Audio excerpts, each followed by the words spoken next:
minds that plot destruction. Sorcerer of deconstruction. A blessed night for our family because there's been so much Ozzy here with Youngblood winning for Changes, and that was a live performance from Ozzy's last show.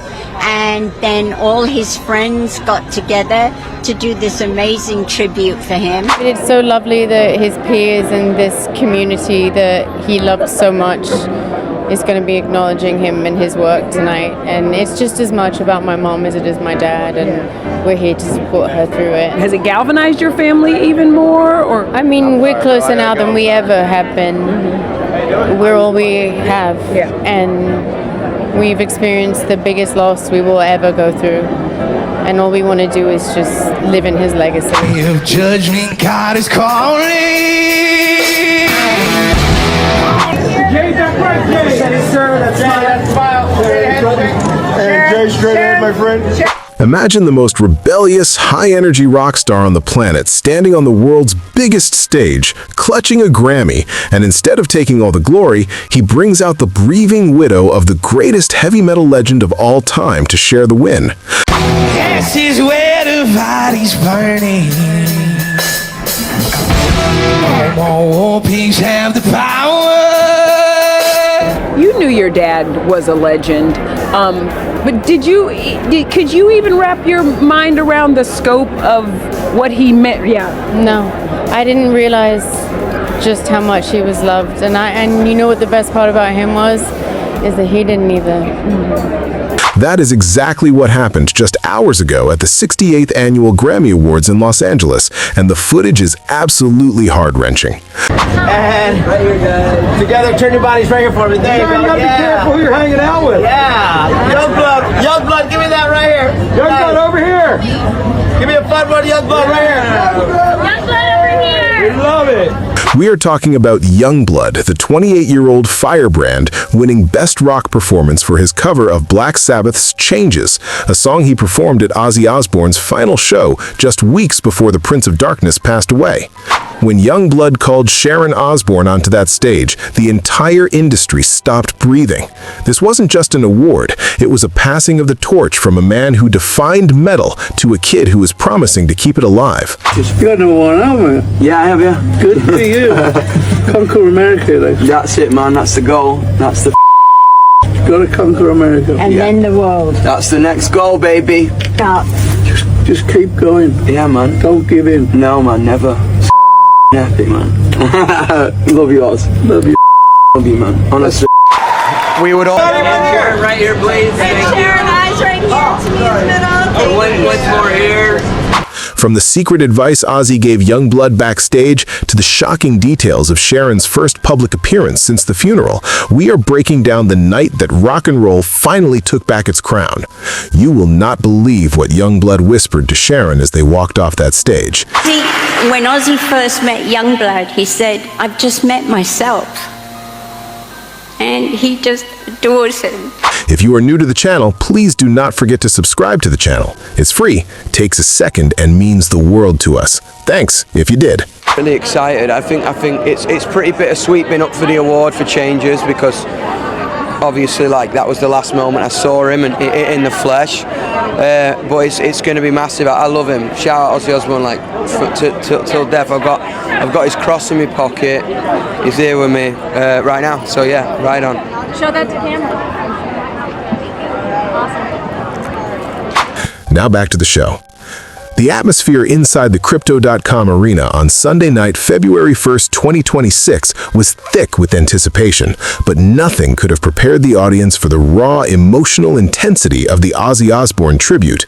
It has been roughly 7 months since the world lost the lead singer of Black Sabbath on July 22nd, 2025, and the wounds are clearly still fresh for the millions of fans and the family he left behind. Ozzy, who died at the age of 76 following a heart attack, was the subject of a massive star-studded performance during the In Memoriam segment that turned the polished pop award show into a heavy metal cathedral.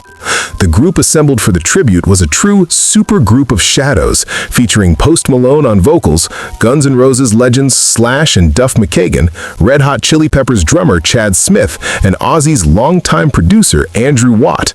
This wasn't just a random collection of celebrities. These were the men who stood in the trenches with Ozzy during his final creative years, contributing to his last two solo albums, Ordinary Man and Patient Number 9. As the lights dimmed and blood-red pyro began to erupt from the stage, the unmistakable opening riff of War Pigs filled the arena. Post Malone, who has built a deep and genuine brotherhood with the Osbourne family over the years, delivered a vocal performance that many are calling the best of his career. He growled and shrieked with a level of reverence that showed he wasn't just singing a song, he was honoring a mentor. Behind the band, a massive screen displayed a rotating gallery of late rock legends, but as the final chords of the anti-war anthem began to ring out, the screen shifted to a single iconic black and white photograph of Ozzy Osbourne in his prime. At that exact moment, the broadcast cameras cut to the front row, capturing a sight that broke the internet. Sharon, Jack, and Kelly Osbourne were all visibly moved to tears, huddled together as they watched the industry give their patriarch one last standing ovation. The physical and emotional toll on the family was plain to see. Kelly Osbourne, who attended with her fiancé Sid Wilson and their young son, has been remarkably candid on the red carpet about her struggle with grief, admitting that she is not doing so great, and calling the loss of her father the hardest thing she has ever experienced. But the highlight of the evening, and perhaps the most significant moment for the future of rock, occurred earlier when Youngblood accepted his award for Best Rock Performance.